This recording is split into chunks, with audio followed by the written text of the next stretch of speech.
December has arrived. Are we on the verge of a Christmas rally or a reality check? November is in the books, and the biggest losers weren't stocks, but the bears who bet on a tech bubble meltdown that never came. Markets pushed higher, and history is on the bull side.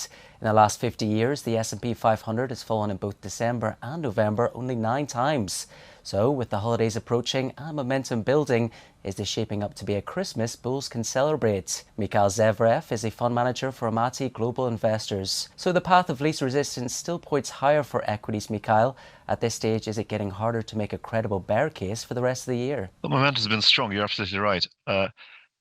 It's important to differentiate beneath the surface of what the big index is doing, that yes, the big tech, Magnificent Seven, AI trade have been doing great, but the broader market still presents plenty of opportunities. We see that in not particularly demanding valuations, for example. If you look at the P ratio between MSCI All Country World, which incorporates these very large tech companies, compared to MSCI All Country World Equal Weighted, where the dominance is mathematically reduced, that gap is opening up, and we certainly see no shortage of opportunities outside of the top of the benchmark. Let's look closer at the AI trade now. And ChatGPT just turned 3 years old, but Google's Gemini stole the spotlight last week. Does Alphabet now have the edge in the AI race? Well, the ironic thing about that is Google Alphabet team invented the whole thing. The seminal research in generative AI has been written by Alphabet researchers. So they were slightly asleep at the wheel initially, but they're catching up fast. We think about AI in three pillars, if you like: models, infrastructure, and user base. And Gemini is now on par with the leading models. The latest iteration is getting rave reviews. Google's infrastructure, Alphabet's infrastructure, is not only best in class, but it's also quite differentiated. They have pretty unique technology around the TPU, the AI processor, if you like, and they have pretty unique solutions around the networking that makes these clusters work. And we see that, in fact, we have some portfolio companies like Lumentum, for example, that supply some of these unique components into Alphabet. And of course, the user base, Google has a huge incumbency advantage there with its search business. So there's a lot pointing in its favor. How to monetize AI, and will it be, if you like, disruptive to the fine-tuned search cash machine, is an open question. We're not investors in Alphabet, but we think they're in a pretty good position. Well, on Friday, the data center became infamous after a cooling system failure took down CME trading. Will this make investors rethink how risk is tied up in the AI trade? Don't think so. I mean, earlier in October, I believe, we had AWS outage, which, if anything, was more impactful on more things. I think it's just part of the course. We have occasional electricity blackouts around the world. That does not reduce our dependency on electricity.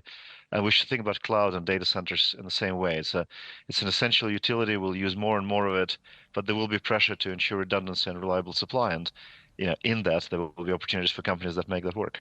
Let's turn to the Fed now, and this week's data is the real last chance for markets to rethink a December rate cuts.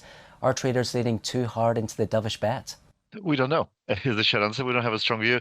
We see that inflationary pressures are moderating, so the macro picture is benign for incremental cuts. Outside of investment boom, things are sort of okay-ish, but there are some areas of macroeconomic weakness. So we don't have a differentiated view on that, but we wouldn't be surprised if we'll see further cuts. Well, today's key data is the ISM manufacturing PMI. The headline has been in contraction for 8 months, yet you're seeing recovery. So what's turning in the industrial space? The AI data center boom dominates the capex picture, the investment picture. The other well-publicized industry that is investing actively in the US is semiconductors. The reshoring of some of that capability. But beyond that, we're seeing other green shoots. One of them is pharma. The quid pro quo for not tariffing or the industry as much as people once feared, or maybe over-regulating the pricing as people once feared, was a commitment to reshore more manufacturing. And we see that happening. We speak to vendors of manufacturing equipment into pharma space like Sartorius, like Repligen, like Danaher, and they're seeing more promising conversations, more in the pipeline, and likely orders picking up next year. So pharma is one. And the other one, which may not need move the needle on the GDP level, but if you think about logistics, e-commerce, warehousing, the industry had built enormous capacity to service COVID's peak demand, but it's filled it up, it's grown into it.